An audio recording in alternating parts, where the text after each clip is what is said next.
Ha, my dear, it is live now. My Okay. dear viewers, I welcome all of you, my esteemed viewers, those who are logged in with us from across the world and those who are logging in with us from across India. I very much greet you on this 96th session of Education Pe Charcha. My dear viewers, you all would be able to reckon with the fact this is Vivekanand, an author, academician, and public intellectual. And of course, this program of Education Pe Charcha is conducted under the aegis of this tea talks, which is spearheaded by Sri Pramodji, who happens to be our very, very valued partner. My dear viewers, you people would appreciate the fact that Education Pe Charcha is synonymous with educating the nation, in as much as we are very much into the 96th session of Education Pe Charcha. And as you all would recall this very important fact, that we already conducted a very comprehensive discussion on great Adi Shankaracharya, the great monist, in the past. And of course, for comprehensive discussion of great Adi Shankaracharya, we invited one of the topmost lawyers of Supreme Court, who had done a lifelong research on great Adi Shankaracharya. Later, we had already had a comprehensive discussion on Swami Vivekananda, for which we invited Swami Vice Chancellor of Swami Vivekananda University for a comprehensive discussion on Swami Vivekananda. In the last session, we have had a comprehensive discussion on great Sri Naniye Palkiwala, and for that we had also invited an expert on Naniye Palkiwala. Today, in course of the series of discussions, today we are having a very, very comprehensive and a holistic discussion on such an holistic persona of that of India's most beloved Prime Minister, Sri Atal Bihari Vajpayee. And instead of inviting any BJP leader, we thought of inviting a scholar of scholars. Here is our midst today, chairman cum director of that of IIT Dharwad, that is Honorable Sri Desai Sahab. Before we start into the question answer session, and I invite our very, very esteemed guest on podium, it becomes very, very important, my dear viewers, to make certain revelations. In fact, I am an ardent devotee of that of the great Sri Vajpayee, and I have had his physical darshan before he had left for his heavenly abode. I went to have a darshan where Vajpayee ji was staying then, and 6th Krishna Mark, and that was also 23rd of January 2018, where on account of a special permission from that of his adopted brother-in-law, son-in-law, I beg your pardon, Sri Ranjan Bhattacharya, I was given access to catch a glimpse or have a physical darshan of great Sri Vajpayee. My dear viewers, before entering the very bungalow of Sri Vajpayee, I had touched the ground, with my hands, because I considered it to be a sanctum sanctorum. Mr. Vajpayee was, what you can say, himself a vindication or an epitome of that of nationalism. And he steadfastly stood to his commitment without, even thinking of just, bending it or anyhow modifying the sort of commitment that he has had towards his party, towards his ideology, and steadfastly he stood till his last breath.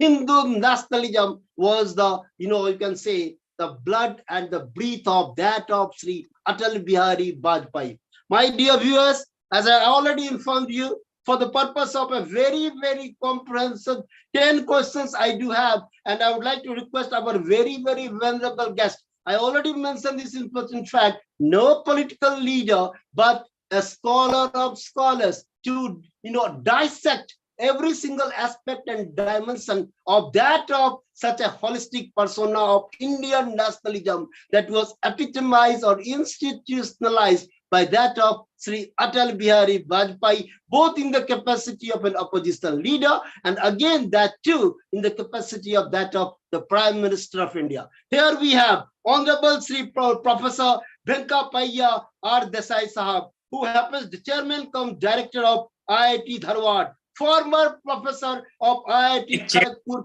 decades. So this is a very modest, the introduction of our very, very esteemed guest. Sir, I very much welcome you on this August show of Education Pe Charcha. And here goes the first question to you, sir. Sir, walking down the memory lane, if you could kindly apprise our viewers about your sophomoric years till you are graduating into your professional career with IIT Kharagpur in the capacity of a lecturer or before graduating into a professor. Please, your take on this quickly, sir. So, is it okay if I speak a mixture of Hindi and English? Chalega?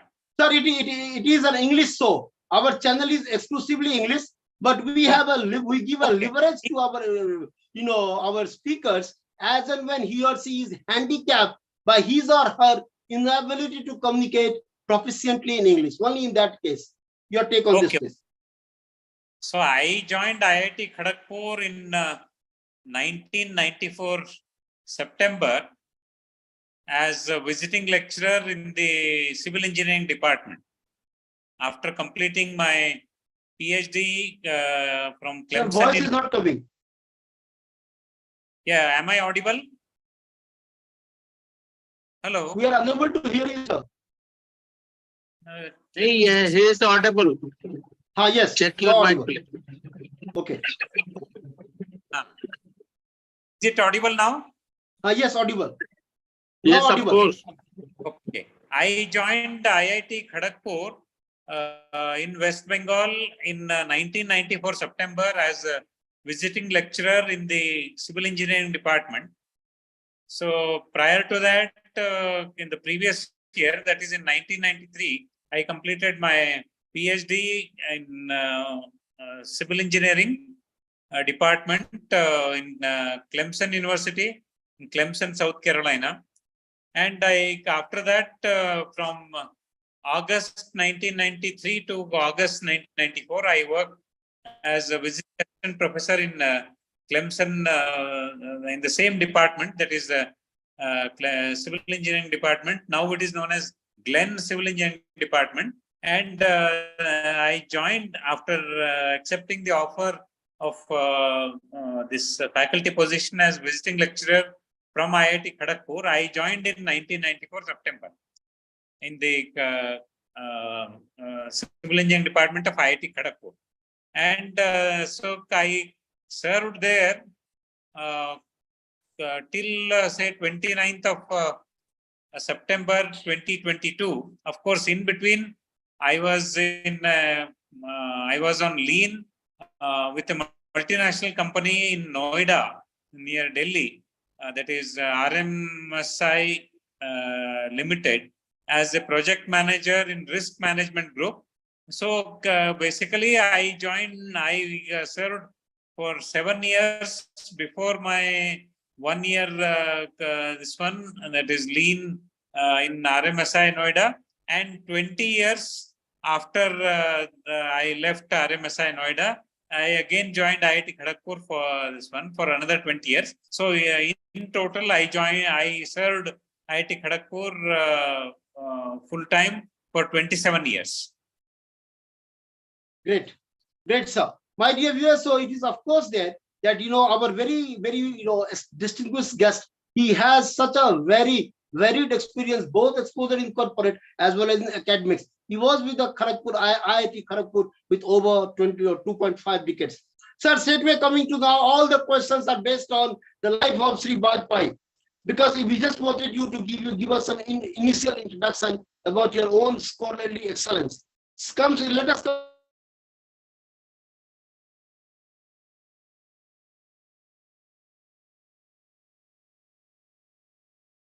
So it is not audible. Hours. Yeah, can you please repeat? In between, the audio went off. Vivekanand ji repeatedly lose their audio and is claiming me only that I am losing the audio. Namaste, Desai sir. I am Pramod here. हाँ, बोलिए.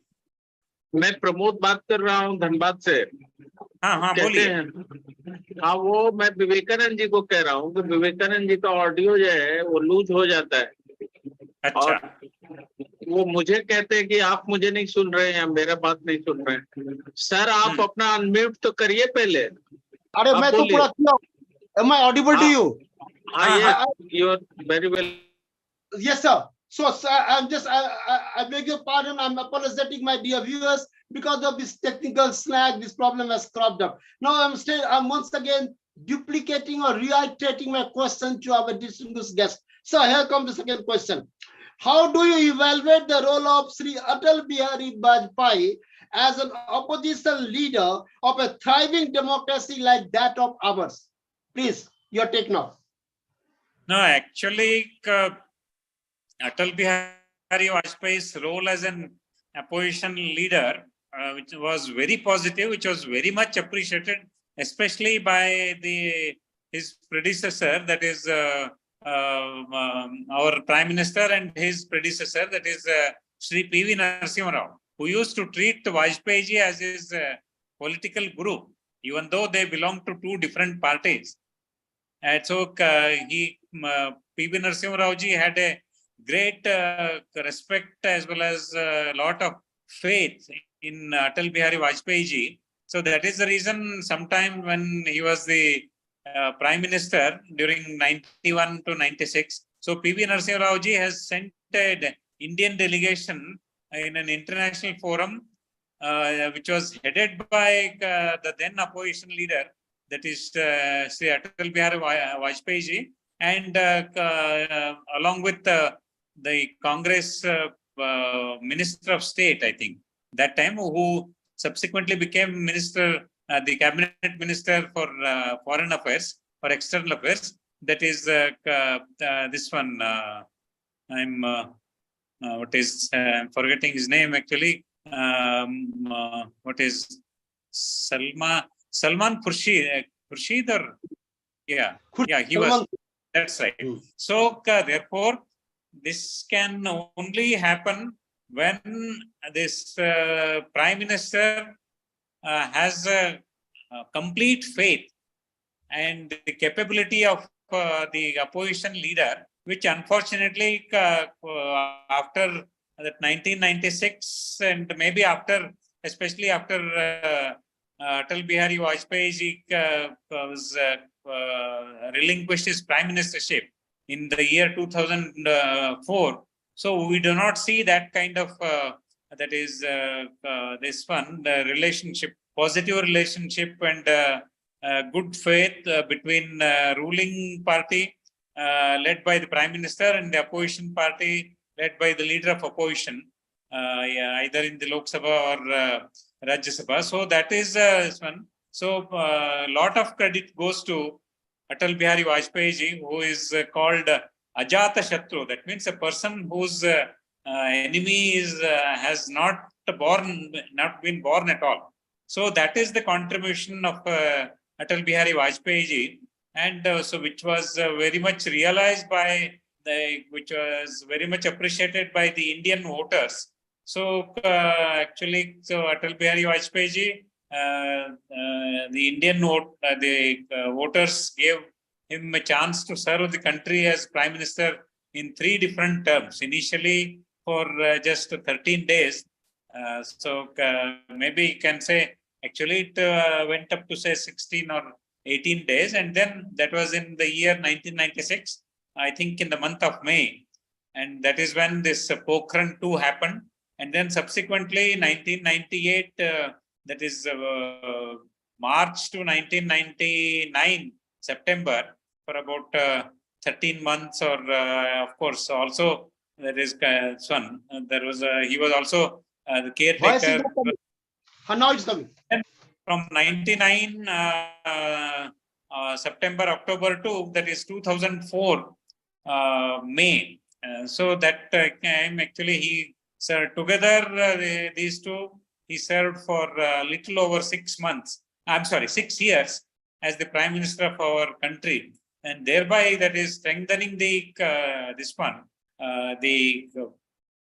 the Indian democracy, and by giving respects to all the this one, that is the due respect to everyone, including the opposition leaders, as well as taking them into confidence. So I would give one example, like say in the year 2000, so there was a proposal to bifurcate three big states, that is Uttar Pradesh, Bihar and Madhya Pradesh. Uttar Pradesh into Uttar Pradesh and another new state. So BJP was proposing the name Uttaranchal, whereas Congress was proposing the name Uttarakhand. And similarly, Bihar, BJP was proposing the name of Vananchal, and Congress was proposing the name of Jharkhand. And of course, Madhya Pradesh, both BJP and Congress were proposing the name of Chhattisgarh, Madhya Pradesh and Chhattisgarh. So Vajpayee, in his wisdom and in his holistic attitude, he said, let us have one from the BJP proposal. That is, so he named was instrumental in naming the new state carved out of Uttar Pradesh as Uttaranchal, and new which is the BJP's proposal. And he was also logical and magnanimous in giving due space for the opposition of the opposition. So the new state currently, so after Vajpayee relinquished his office, so even without this one, the opposition should have respected this one. The opposition which became a ruling party as UPA, Union, this one, they should have respected and then kept this one, the name of, continued the name of Uttaranchal, which did not happen. So this is just for the benefit of viewers. So that's what I wanted to share with all. Great, sir. My dear viewers, I'm absolutely in agreement with the comment, observation of that of our very esteemed guest, both in letter and spirit. Mr. P.V. Narasimha Rao deserves Bharat Ratna, and on this, from this high podium, we are demanding Bharat Ratna for Sri P.V. Narasimha Rao. My dear viewers, I do recall a very important incident. Prior to Rao Sahib becoming the Prime Minister of India, there was no diplomatic relationship between India and Israel in formal ways. It was all the credit goes to P.V. Narasimha Rao when he invited Yasser Arafat here in India, the Palestinian leader, and tried to convince him, tried to prevail upon him that if India could have its formal diplomatic office in Tel Aviv, then India would be able to serve the purpose of Palestinians in a much better and very, in a commanding ways.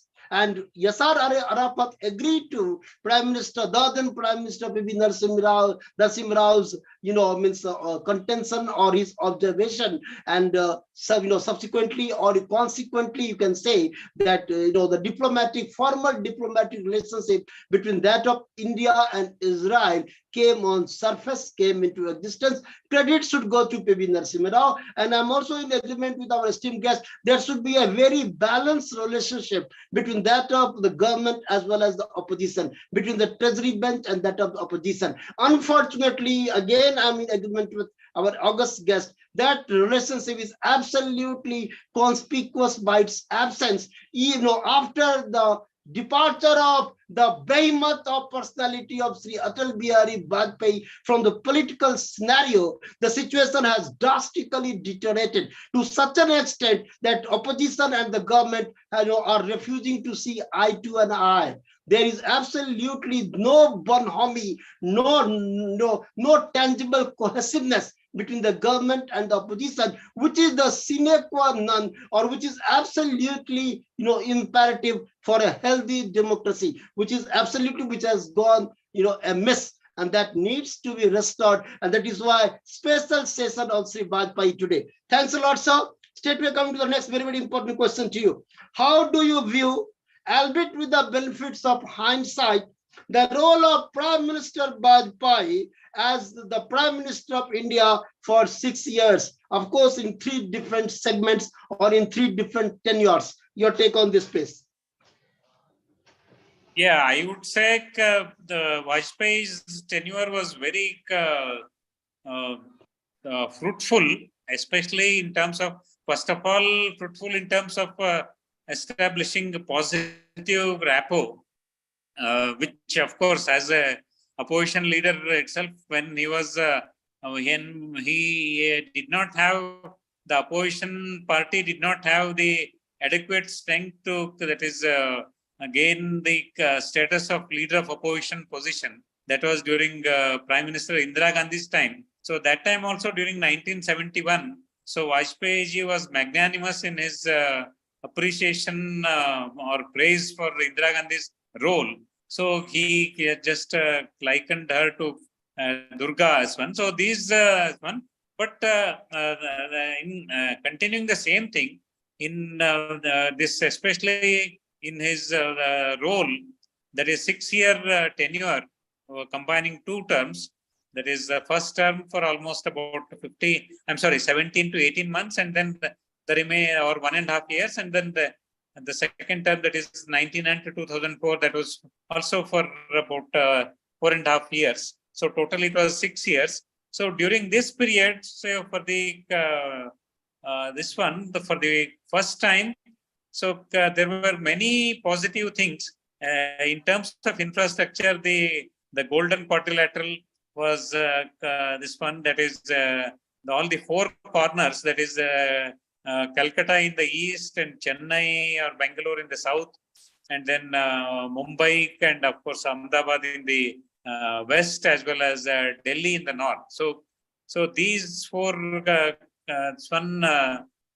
metros, they were connected by Golden Quadrilateral. So through the this one, and then that is so the very world quality, that is international standards highways were built, and so of course there is also north-south corridor as well as east-west corridor. So that was one of the major contribution in terms of infrastructure of by the government led by Prime Minister Atal Bihari Vajpayee. And of course, in terms of other this one also, that is so there was actually as already this one. So there were Atal Bihari Vajpayee ji continued with the this one, that is the diplomatic relationship established between India and Israel. And so therefore, so the thing is, when we establish a relationship with a country newly, that doesn't mean that our existing this one, we are going to have enmity with any other the existing countries or groups, such as even Palestine or even the Middle East countries, which are which are all Islamic countries. So therefore, so the relationship between one country with this one, another country, is entirely independent of this one. So basically, it is like there is a say in Sanskrit which which is says according to which Sarvesham Avirodhena Brahma Karma Samarve. That means Brahma is creator and Brahma Karma is creative work. So that should be done without opposing anybody. So this kind of policy, that is which is also enshrined in our Panchashil principle followed by our country. So Vajpayee, during the Vajpayee's time, so this policy was adopted in letter and spirit, and that is why so there was a lot of respect internationally, and not only internationally, even within the country also. Vajpayee ji was highly respected. So that is, but keeping this in mind, the UPA government, which ruled for 10 years, that is 2004 to 14, it should have shown its magnanimity in that is then in awarding a person of Vajpayee's stature with Bharat Ratna. Unfortunately, that didn't happen during the 10-year tenure of UPA 1 or UPA 2. And again, it was so the Modi government was compelled to, that is, award Vajpayee ji with this one. Had it been done during UPA, either UPA 1 or UPA 2's time, so then it would have been this one sent even that would real positive that is signal within the country as well as outside. Thanks. Great, sir. My dear viewers, Whatever distinguished guest just now has said, it readily comes to mind. I would like to inform all my viewers that I was also a crusader for that noble cause. I petitioned the then Prime Minister Dr. Manmohan Singh, Sonia Gandhi ji, and of course Dr. Sri Pranab Mukherjee, who was the President of India then. My petition to award Bharat Ratna to Sri Vajpayee had been endorsed by more than 1,400 people on Facebook. My dear viewers, in 2014, when I wrote the book on Hindu nationalism and Honorable Prime Minister Sri Narendra Modi ji, Delhi Beckons Raga for Namo, which Prime Minister had launched it in the vibrant Gujarat Education Summit in Gandhinagar. I had requested Mr. Modi to confer Bharat Ratna on Sri Vajpayee.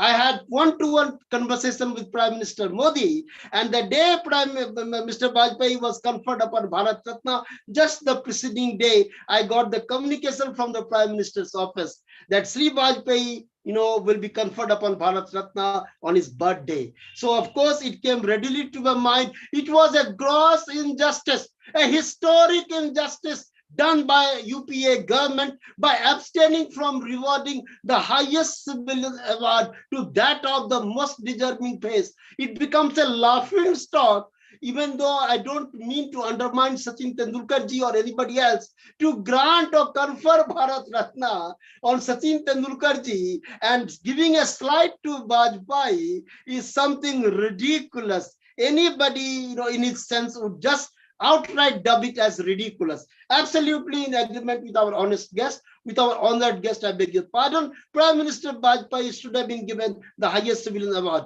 by UPA regime.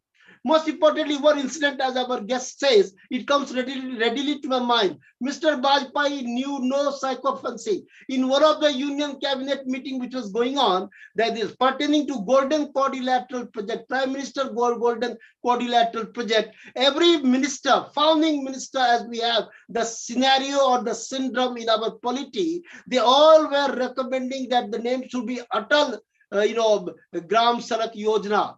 Vajpayee ji heard everybody and finally said, no, it would be Prime Minister's Golden Quadrilateral Project. Then all the ministers were surprised. They inquired that, sir, why you say so? See the foresightedness of that of Mr. Vajpayee. He said, look, if you keep it, with my name, if my name precedes the very technical description of the project, my successor will not be interested to follow it.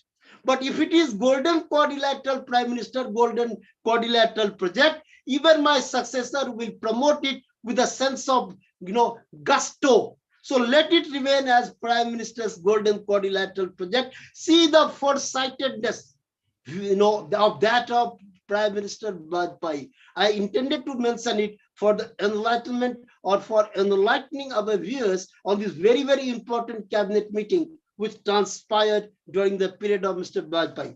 Thank you, sir. Thanks. Now coming to the next question, very, very important question, sir. Vajpayee doctrine of Insaniyat, Kashmiriyat and Jamhuriyat. What is the essence of the same and how do you justify its importance and significance of the doctrine in contemporary times? Your take on this, please. Yeah, Insaniyat, that is Manavatar, humanity, and Kashmiriyat is, that is the Kashmiri, that is the ethos, or that is the Kashmiri principle, and which of course has a lot of, that is Sufi, this one, that is respect, evolving the Sufi culture or Sufi tradition, as well as protecting the Kashmiri heritage of Saraswati, as well as Shiva, Kashmiri Shaiva, this one.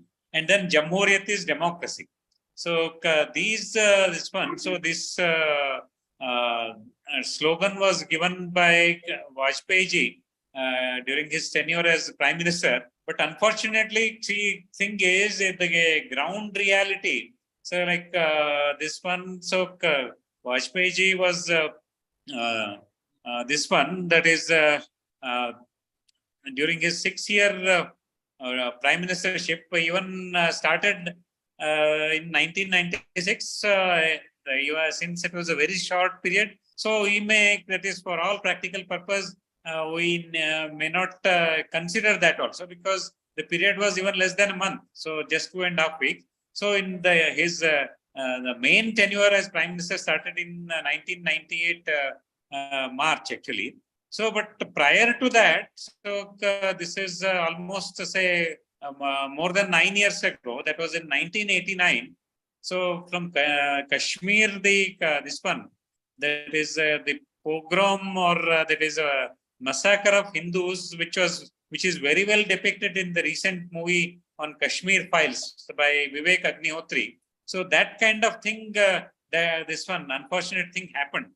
Like you may be knowing, so there is one lawyer, I believe, Miss Subuhi Khan. Actually, she has very well mentioned about this Aurangzeb and Dara Shikoh. So basically, in Islam, so there are two things. One is the Wahhabi, the hardliner Wahhabi and violent hardliner Wahhabi Islam, whereas the other one is the tolerant and that is all-inclusive Sufi tradition, where the local traditions of that is Sufi music as well as this one. So other basically it is a more tolerant version. So that kind of is there, but unfortunately, the Kashmiri Sufi tradition was not was practically it was made to this one. It was practically forgotten, or rather it was made to disappear. On the other hand, this one. So basically, in the name of insaniyat, so what happened was haywaniyat. So therefore, totally this one, that is like say that is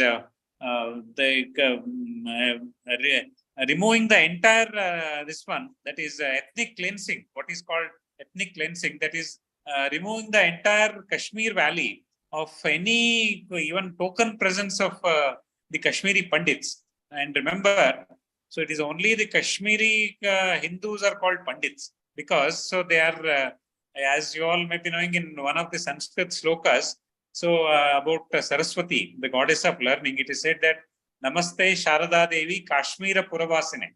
So therefore, because of this tradition, that's why only the Kashmiri Hindus are called Pandits. No, Hindus in no other state are called Pandits. They are called simply Hindus. So therefore, but this was not, this one, forget about respecting. Even they were not even allowed to stay there. And then, so the kind of this one. So even though Vajpayee was very positive and then very all-inclusive and then this one, but unfortunately on the ground, and especially for this, some of the subsequent leaders of Kashmir are also to blame. So they were showing a different picture while they were in Delhi, and then they were showing an entirely opposite picture, and their actions were entirely opposite to what their actions were in Delhi. So while they were in Kashmir Valley in general, Jammu Kashmir in general, or Srinagar in particular. So these kind of things. So practically it became, rather than insaniyat, it was became haywaniyat, or this one. That is that is the what I would say is a devil. Instead of humanity, it is like a devil's play. And then similarly, Kashmirian. So the thing is, in the name of Kashmirian, actually, because this thing when haywaniyat happened on the ground in this one, even though so there was the central government had proposed the name. So like even those days, so there used to be Sindhu Darshan program, because even though the name India or Hindustan comes from Sindhu, the river, the original Sanskrit name of the river, which is known as Indus in English. So therefore, there used to be sometime in every year in the month of June, there used to be, that is Sindhu Darshan program, because as of now, it is only in few towns of Ladakh. Of course, now it is carved as a union territory out of Jammu Kashmir state, like say Leh and other this one. So there Sindhu or the river Indus flows. Even though the whole country derives its name either as Hindustan or India from the river Sindhu, but this one, so even those things were stopped subsequently. And so the thing is, when the slogan, although the slogan was Insaniyat, on the ground it was Haywaniyat. And then so this Kashmiriyat actually, it did not happen. So there were instead what happened was there is a pogrom. So in fact, this our expert, the Subhui Khan, Madam Subhui Khan also rightly said that Aurangzeb and Dara Shikoh, even though they were both brothers, Aurangzeb represented this Wahhabi intolerant Islam, whereas Dara Shikoh, his own brother, his own sibling brother, represented the Sufi and tolerant version of Islam. So which did not, and even so there also Dara Shikoh was killed by none other than Aurangzeb itself. And unfortunately, the community should have condemned this kind of action, either by Aurangzeb, the individual Mughal king who ruled for almost 50 years, I think little under 40. And then so Jamhuriyat. So because when these two things did not happen, so Jamhuriyat or democracy was just this one. Whereas on the other hand, now, like say in I think from tomorrow or day after, the G7 summit is happening in Kashmir. And then so like say this stone quilting, Pattharbaz, actually it is almost non-existent, even though on the other hand, we are yet to, that is this one. So even a token presence of the Hindus in Kashmir Valley is being this one. So they have adopted a very highly deplorable policy of target killing. So therefore, we need to move in take the positive things, and then we need to, a lot of work needs to be done already. A lot more work has been done after the abolition of Article 370, as well as Article 35A. So a lot more needs to be done. That is my answer. Great, sir. Thank you, my dear viewers. It becomes very incumbent on my part to just make an announcement, means make a declaration. I would like to say, just to share in my piece of information with all of you. I wrote The Making of Narendra Modi, Unmaking of Jawaharlal, the pioneer book in the Republic, in the wake of abrogation of Article 370 and 35A of Indian Constitution. Honorable Govindacharya ji came all the way from Delhi, and he launched the book along with Sri Sarayu Rai, the people's leader, another book of mine on Mr. Sarayu Rai. They launched the book here in Ranchi, that is The Making of Narendra Modi, Unmaking of Jawaharlal, the pioneer book in the Republic in the wake of abrogation of Article 370 of Indian Constitution. I am absolutely in agreement with our distinguished guest, because I did an extensive and exhaustive research for writing that particular book. In Kashmir, the sort of means the sort of festoons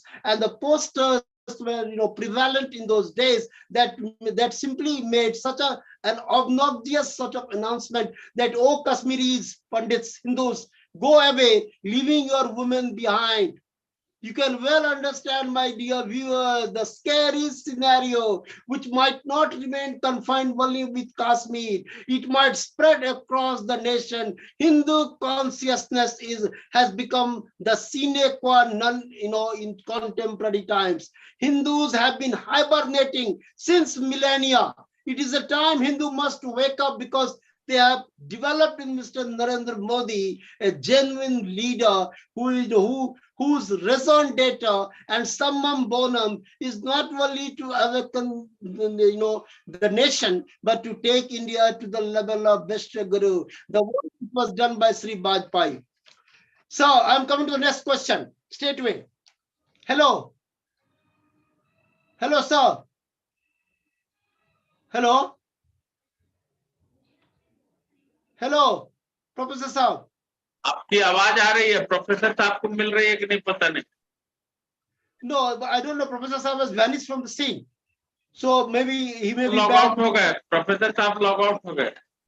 No, he'll be coming back. I don't know. He'll be maybe because of some technical issue. He will just be returning back today. It's some sort of technical snacks is cropping up every now and then that is, disrupting our program to some extent. Professor Saab, once you are back, please let us know. Professor Saab.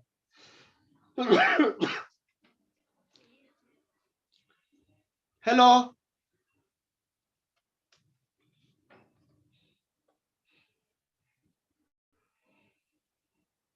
Hello, Professor Saab. Has he logged in? Pramodji, has our distinguished guest logged in? Sir, please आप अपना microphone को unmute कर लीजिए. Professor Saab has logged in. I am not visualizing him. Professor Saab. ठीक है. Am I audible? Now you're audible. Suddenly you disappeared. Of course, due to technical slacks. My dear viewers, today's very, very electrifying and intellectually illuminating discussion is experiencing some such a technical slacks, for which I express my deep apology. Sir, straightway coming to the next very, very important question. Was Atalji's recognition of Tibet as a part and parcel of China without getting a commensurate concession as quid pro quo, that is, for instance, getting Aksai Chin and Arunachal Pradesh recognized by China as an integral part of India, was a policy blunder of Vajpayee regime? Your take on the same? No, actually, I would say during Vajpayee's time, so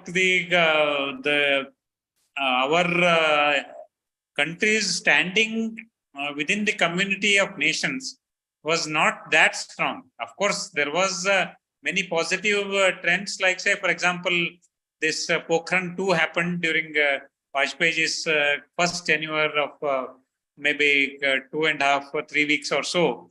But still, so the thing is, so a lot of this one, that is the opposition, and that is sanctions were imposed on our country. So actually what happened is Vajpayee wanted to go on a step-by-step manner. So therefore he did not go to the extreme step of that is dealing with the second and more important enemy neighbor of our country, that is China. So he just focused on Pakistan, and then in fact, he also traveled to Lahore and all that.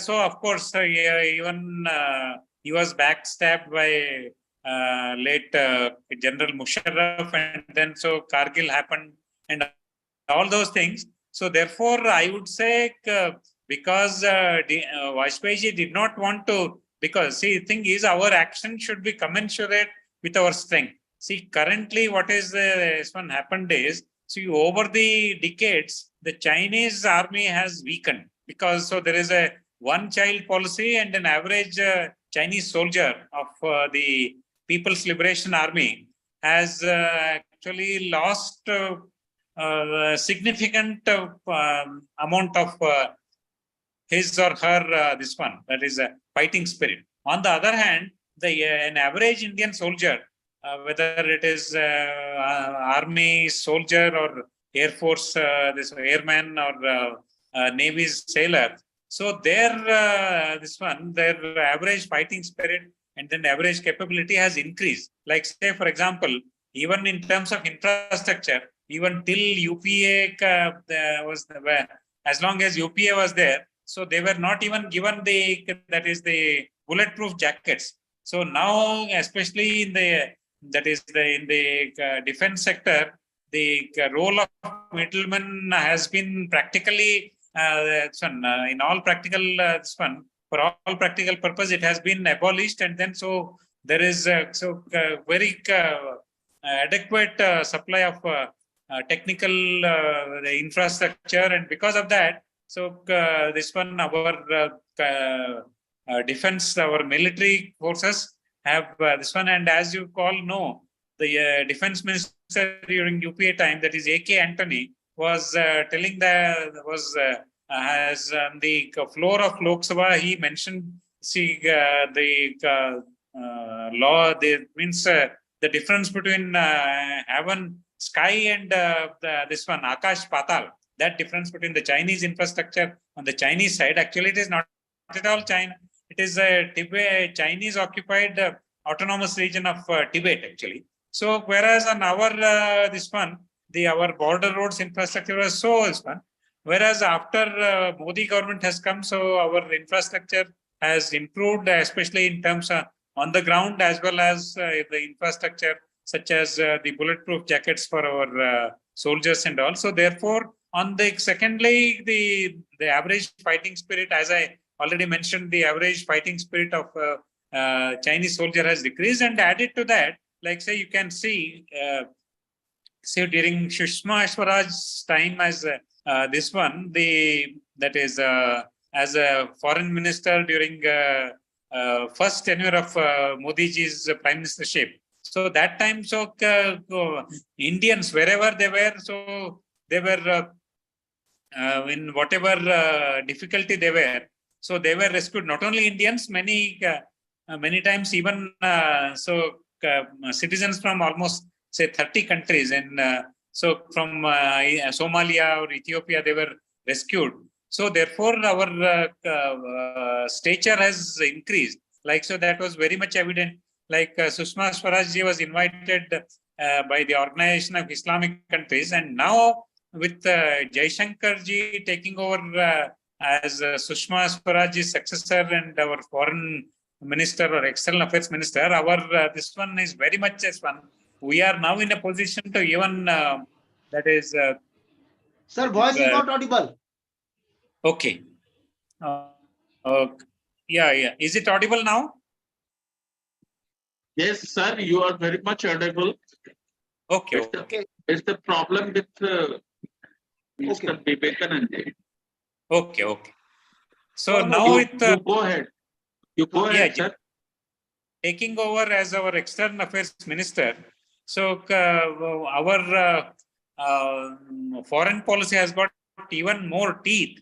And then, so under these circumstances, so obviously now we can afford to take some this one, such as like say demanding Aksai Chin from China or even this one. But again, see, thing is, China is very expansionist. This one say like they did the misadventure of COVID and this one put the whole world into trouble for almost 2.5 to 3 years. But still, has China been punished internationally? No.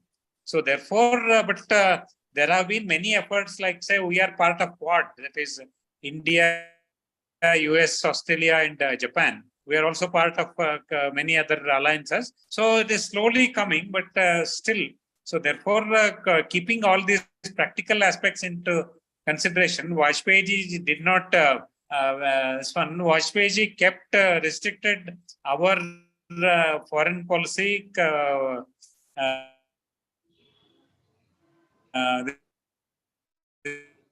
This one task is my take.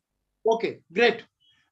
My dear viewers, here it needs a specific mention, because Sri Sudhindra Kulkarni ji, who was an advisor to Sri Vajpayee, had personally confided in me that how Mr. Vajpayee had given a diktat to that of the Chinese leadership, and the Chinese interlocutors, they all landed up in Delhi to meet the then Prime Minister Sri Vajpayee, who had given them some sort of ultimatum to work out some sort of the common understanding between that of India and China. So of course, what our distinguished guest says, of course, it is very, it was the real scenario. Then Indian foreign policy needed to be brought into a tangible state, needed to gain a greater credibility from across the different parts of the world. So Mr. Vajpayee had to be a bit lenient and liberal in terms of leveraging a greater relationship with that of the superpowers or greater powers across the world, and that therefore he was a bit liberal while dealing with China too. Thanks a lot, sir. We have a very short time, but we have so many questions to go. So kindly expedite in the answers of the few questions left. How Atalji's nationalistic vision is in sync with contemporary vision of Hindu Rashtra in the polity? and how this vision of Hindu Rashtra is compatible with that of Swami Vivekananda's vision of Vedantic mind and Islamic body constituting Bharat Yeah. Barsha. Your very important take on this, please. Yeah, actually, Hindu Rashtra is this one, that policy is very much there in this one, and unfortunately, our what is so called Lutyens media, as well as many international, their international as well as national supporters, they are presenting it in a wrong way. My take is like, say, when a Brahmin can be a Hindu, when a Kshatriya can be a Hindu, when a Vaishya can be a Hindu, when a Shudra can be a Hindu, why not a Muslim who is based in India, why not he be also a Hindu, like say Hindu Muslim, whereas Hindu is a larger entity, the larger domain, and within this Muslim is a smaller domain, just like Brahmin, Kshatriya, Vaishya, Shudra, or even atheist. That is so like that. So that should have happened, but unfortunately, what has happened is there are a lot of inherent contradictions, and it is said that always in any war, our fort or our killa has not been opened from outside; it has been opened from inside itself. So due to people like Jaichand or whatever it is, so whether you call Jaichand or Mir Jafar, so and then so there has not been this one such. That is anti-national elements have not been properly they have not been properly dealt with. That is why even now these days, so it has given enough strength, it gives enough strength, and then many political parties,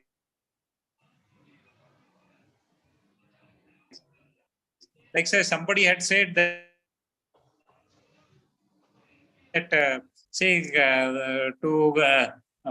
is 200 crore persons who are following Hindu faith or Hindu this one way of life. So there is hardly one political party, whereas to promote the faith of almost say some 35 crore of Indians who are following a different faith, whether it is Islam or Christianity. So there are more than 50 political parties, because they think that is a shortcut. And then so therefore, so thing is that Hindu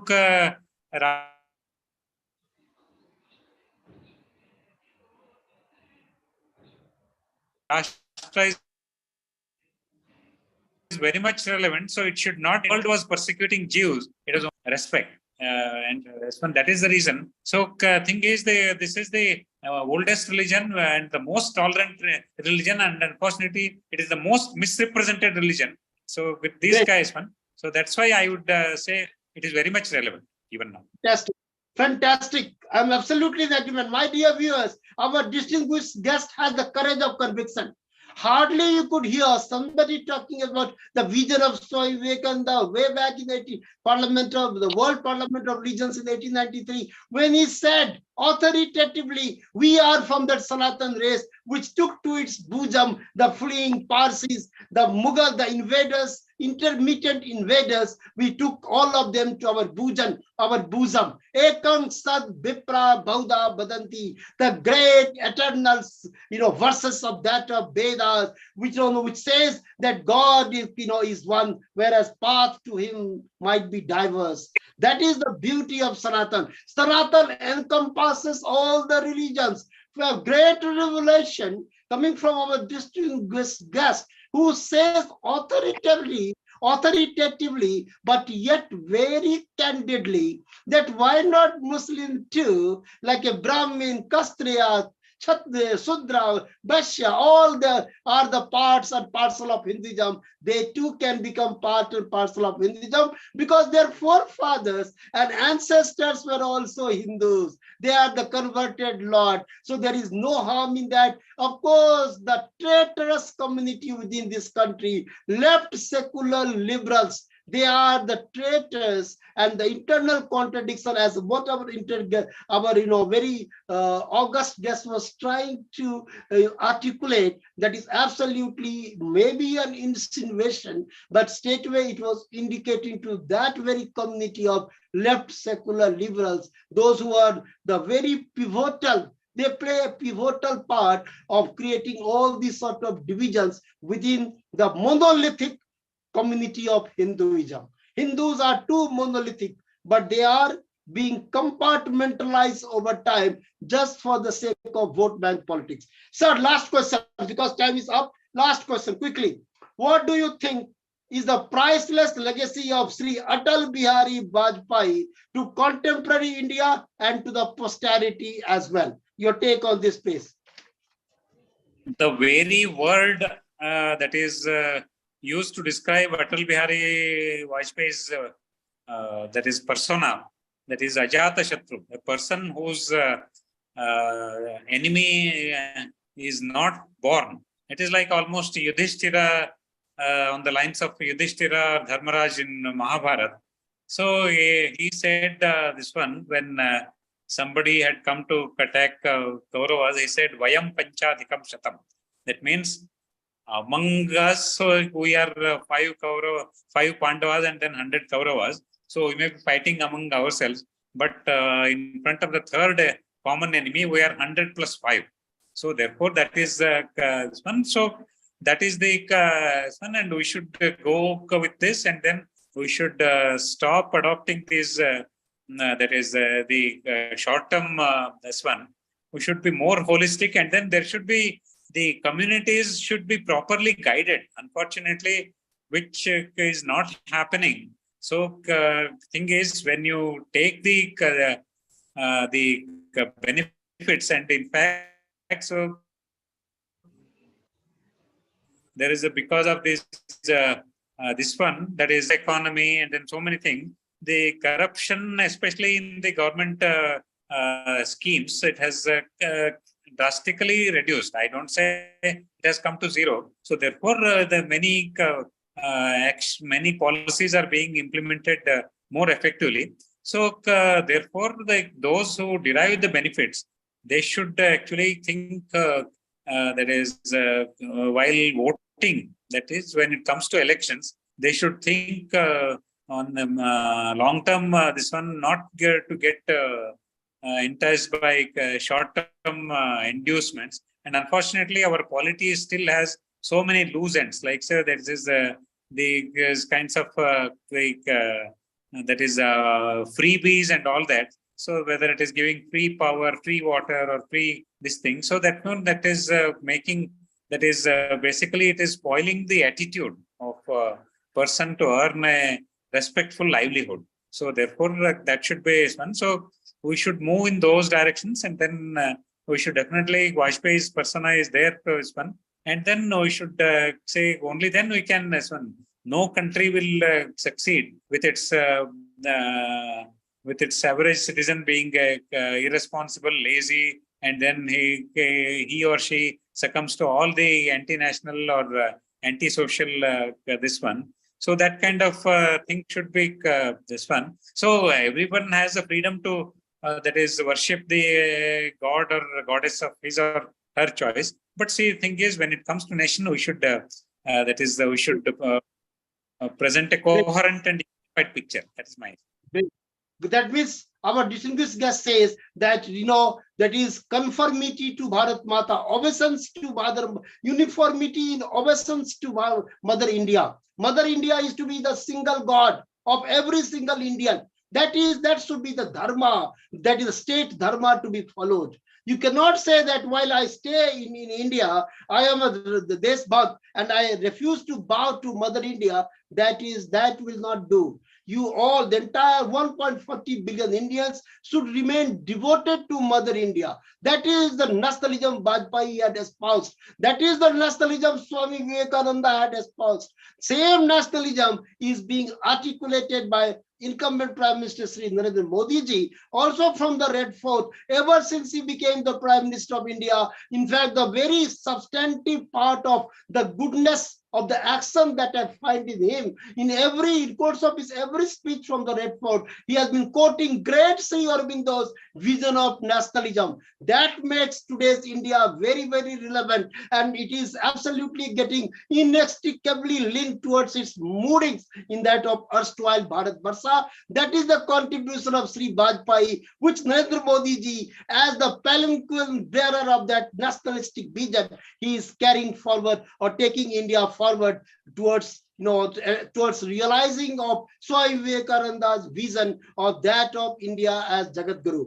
Thank you, sir. You have done a great favor on this August platform of Education Pe Charcha through all these illuminating talks on Sri Vajpayee. Before I pass it on to Sri Pramod ji, with just one point, that what Sri Vajpayee ji said, that मैं चिमटे से भी सरकार को नहीं छूऊंगा जो गलत ढंग से होता है. I am not going to touch even the government with legal means. So I am not going to touch that government. So, my dear viewers, that was the great discussion today with our august guest on the holistic persona of great Vajpayee. Our just an announcement, our next guest is Dr. Vibhuti Kashyap ji. The most qualified surgeon, eye surgeon from that of Ranchi. He is going to be that of Jharkhand. He is the most qualified and double FRCS from United Kingdom. Dr. Vibhuti Kashyap is going to be our next guest on Saturday. On Saturday, mind you, my dear viewers, at 7 p.m. Dr. Vibhuti Kashyap. It is time for Pramod ji to sum up our very, very electrifying interaction today on Education Pe Charcha in Hindi. Pramod ji, your time now. Please, your take, Pramod ji. जी नमस्कार. मैं सही से सुना जा रहा हूँ. आप देखे नहीं जा रहे हैं. You are not visible to us.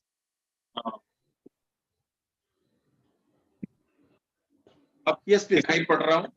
Yes, yes. आदरणीय श्री देसाई जी को मेरा सादर प्रणाम. देसाई साहब, आप मेरी आवाज सुन रहे हैं? हाँ, सुन रहा हूँ. आदरणीय श्री विवेकानंद जी को सादर प्रणाम. आज का एजुकेशन के चर्चा के विषय में हमारी इस सदी के सबसे बड़े व्यक्तित्व और मानवीयता के संरक्षक आदरणीय अटल बिहारी वाजपेयी जी के संदर्भों में था, और देसाई साहब ने उसके बहुत ही अनछुए पहलुओं को भी बड़े आसान शब्दों में इस एजुकेशन की चर्चा के श्रोताओं को और दर्शकों को जानने का सौभाग्य दिया. मैं बाल्यकाल से ही बहुत गतिमान था उस पूरी परंपरा में जिस परंपरा से आदरणीय अटल बिहारी वाजपेयी जी आते हैं. वैचारिक परंपरा से एक महान ओजस्वी वक्ता, कवि, लेखक, पत्रकार तो वो थे, शब्दों के धनी थे. लेकिन एक अद्भुत बात यह भी थी, मुझे आज भी स्मरण है कि 3 ऐसे मौके आए जब हमारा और उनका साक्षात्कार बिल्कुल निकटता से हुआ. हम लोग आसपास बैठे थे. मुझे याद आ रहा है वो दिन जब मैं पटना में हुआ करता था और अभी वर्तमान पटना के सांसद हैं आदरणीय श्री रविशंकर जी. उनके पिताजी का शरीर शांत हुआ था और उसमें अटल बिहारी वाजपेयी जी आए थे और मैं ठीक बगल में खड़ा था व्यवस्था की दृष्टि से. उन्होंने मेरी ओर इशारा करके बताया कि जल की कुछ व्यवस्था कर लीजिए, मैं भी पीना चाहूंगा और यहाँ लोग जितने हैं उनको भी एक बार पूछ लीजिए.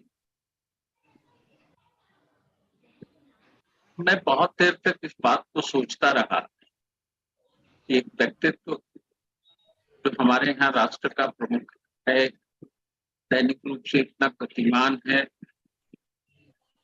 और सारी चिंताओं में यह भी चिंता ऐसी जगह पर जो गंगा के घाट पर हम लोग एक सामान्य सीढ़ी पर बैठे थे और वहां सब लोगों को जल पिलाने की चिंता थी। विवेकानंद जी ने और आपने भी सही बात कही कि अपना राष्ट्र जो है इन 3 कारणों से आगे नहीं बढ़ पा रहा है। तो तीनों कारण आप दोनों महापुरुषों ने चर्चा की। मैं नहीं समझता कि उस विषय को केवल मैं छू देता हूँ और अपनी बात रख के मैं इस सत्र को पूरा करूंगा। एक तो यह कि जो इस्लामिक टेरर है और जो इस्लामिक, जो सर ने प्रारंभ में ही कहा, वहाबी और बाकी जो ये ग्रुप है, किस प्रकार से इस राष्ट्र को क्षति पहुंचाने के लिए आमादा है। ये 40 करोड़ जो इस्लामिक लोग हैं, जो थोड़े बहुत भारत के प्रति सहृदयता रखते हैं, उनके मन में भी एक क्रूरता और आतंक की परिधि जमा करके इसमें मीडिया भी बहुत अच्छा रोल नहीं निभाती। क्योंकि मुझे ये बात समझ में नहीं आती है, जो भारत के विरुद्ध बोलने वाले किसी पार्टी के हों या किसी संगठन के हों, उन्हें पैनल में बुला के और फिर उनको इतनी स्वतंत्रता दी जाती है। इस देश के 80% हिंदुओं को गाली देके चले जाते हैं, भले ही वहां खड़े लोग में करते हैं, लेकिन उनसे ये बुलवाने की जरूरत क्या है। लेकिन अभी भी बहुत बखूबी चल रहा है। दूसरी बात, भारतीय सीमाओं को लेकर, जिसमें आज भी चीन और अस्काई चीन का जो मामला है, वो दोनों सुलझने की ओर है। चीन थोड़ा सहम तो गया है, सख्ती से सहमता है, लेकिन वो अपनी जिद पे अड़ा हुआ है। और तीसरी बात, जो सर ने भी इंगित किया है कि रक्षा के क्षेत्र में आत्मनिर्भर होना और सड़कों का संजाल बनाना और प्रत्येक व्यक्ति तक पहुंचना, यह योजना यदि किसी ने दी सांस्कृतिक राष्ट्रवाद के इस धर्म पर, तो हमारे आदरणीय अटल बिहारी वाजपेयी। लेकिन 2 फर्क मैं देखता हूँ, इधर न तो विवेकानंद जी की नजर गई और ना आपकी। एक फर्क मैं ये देखता हूँ कि अभी जिस प्रकार से अज्ञान विचारों के लोगों को भारतीय जनता पार्टी अपने लिए या संघ के सारे खिड़की दरवाजे खोल दिए, उन खिड़की दरवाजों में केवल सुगंध ही नहीं आ रहा है, बदबू भी आ रही है। दूसरी बात, जो आपके भी चिंता का विषय है और हमारे दर्शकों और श्रोताओं के लिए भी चिंता का विषय है और संपूर्ण भारत के लिए भी चिंता का विषय है कि हम ये समझ नहीं पा रहे हैं कि इस देश के भ्रष्टाचार को कैसे समाप्त किया जाए। इस देश के भ्रष्टाचार के प्रति न तो मीडिया गंभीर है, न राजनीतिक लोग गंभीर हैं, न राजनीतिक पार्टियां अपने दलों में इस बात की चर्चा करती हैं, न किसी विधानसभा में हमने कभी सुनी, न लोकसभा में इसके लिए कोई सत्र है। तो भ्रष्टाचार तो सत्ता किसी की भी हो, वो सत्ता इस बात को कम नहीं कर पा रहे। और इसके कारण को मैंने पत्रकारिता के छात्र होने के कारण ये समझा कि अपने यहाँ की जो अर्थव्यवस्था है, वह अर्थव्यवस्था अनियंत्रित अर्थव्यवस्था है। जिला में हो, पंचायत में हो या राष्ट्रीय स्तर पर, जहां जहां कॉर्नर है, उस कॉर्नर को जो लोग देखने वाले हैं वही बिक जाते हैं, उन्हीं को खरीद लिया जाता है और फिर वो व्यापार नहीं रह जाता है, वो एकाधिकार हो जाता है, मोनोपोली हो जाती है। और यह एक बहुत गंभीर समस्या है। और दूसरी समस्या जो आप दोनों महापुरुषों की भी चिंता है, वह दूसरी समस्या यह कि आपने सही कहा सर, इस देश के अंदर जो ये धार्मिक तत्व के आक्रांता लोग हैं और जिनको अभी भी लगता है कि हम मुगलों की संतान हैं और हमने इस देश के अंदर 800 साल तक राज किया है और ये लोग सभी गुलाम हैं। जिस प्रकार से अभी नई केरल स्टोरी की बात देश के सामने आई। हम लोग तो बहुत 2007-8 से ही इस कथा को पढ़ रहे थे।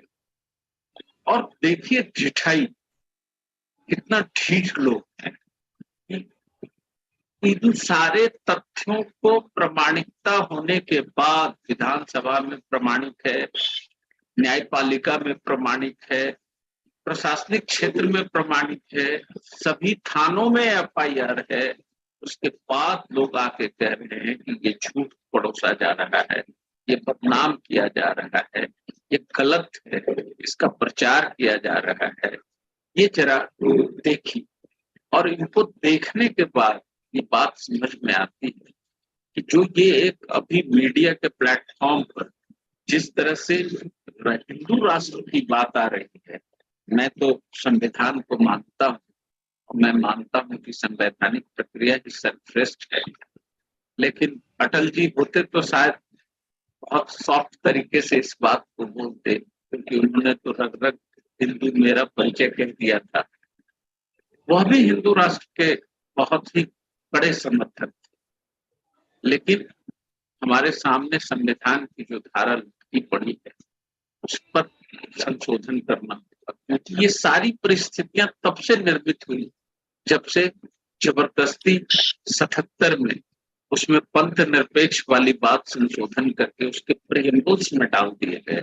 अब इस देश के विद्वानों को, न्याय और विधिक क्षेत्र के कार्य करने वाले मित्रों को यह बात समझनी कि किस प्रकार से ये पंथ निरपेक्षता का शब्द वहां से निर्मूल किया जा सकता। अटल जी स्वयं में एक इतने महान व्यक्तित्व थे, उनके कृतित्व को एक छोटे से शब्दों में, एक व्यवहार में नहीं रखा जा सकता है, क्योंकि वो सर्व समावेशी व्यक्तित्व के लोग थे और उन्होंने जितना कार्य करके दिया है इस देश, उसकी लकीरें आने वाले कम से कम 100 वर्षों तक कोई छुट्टी नहीं कर सकता है। हम उस डंडी को पकड़कर आगे बढ़ सकते हैं, समझ सकते हैं, देख सकते हैं, उस पर चल सकते हैं, उस चलने वाले राह का अनुसरण कर सकते हैं, लेकिन उस लकीर को छोटी नहीं कर सकते, क्योंकि अभी का जो स्वरूप दिखाई देता है उसमें इतने गंभीर चिंतक, विचारक और लेखक का बड़ा अभाव है, और यह एक चिंता का विषय है। मैं समझता हूँ कि भारत रत्न पंडित अटल बिहारी वाजपेयी जी के लिए यह परम आवश्यक है कि उन्हें राष्ट्रीयत्व और राष्ट्रीयता के इस ज्वार को जगाए रखने के लिए सामाजिक पटल पर, शैक्षणिक पटल पर, पुस्तकों में, लोगों में, आने वाली पीढ़ियों में यह बताया जाना बहुत जरूरी है कि हमारे बीच एक ऐसे महान व्यक्तित्व थे। मैं आदरणीय प्रोफेसर VR देसाई जी को हृदय से धन्यवाद देता हूँ कि आपकी इतनी गंभीर अध्यावसायिता है, आप इतने उच्चतम पद पर आसीन हैं और आप एक नए IIT को निर्देशित करके खड़े कर रहे हैं इस राष्ट्र के निर्माण के लिए।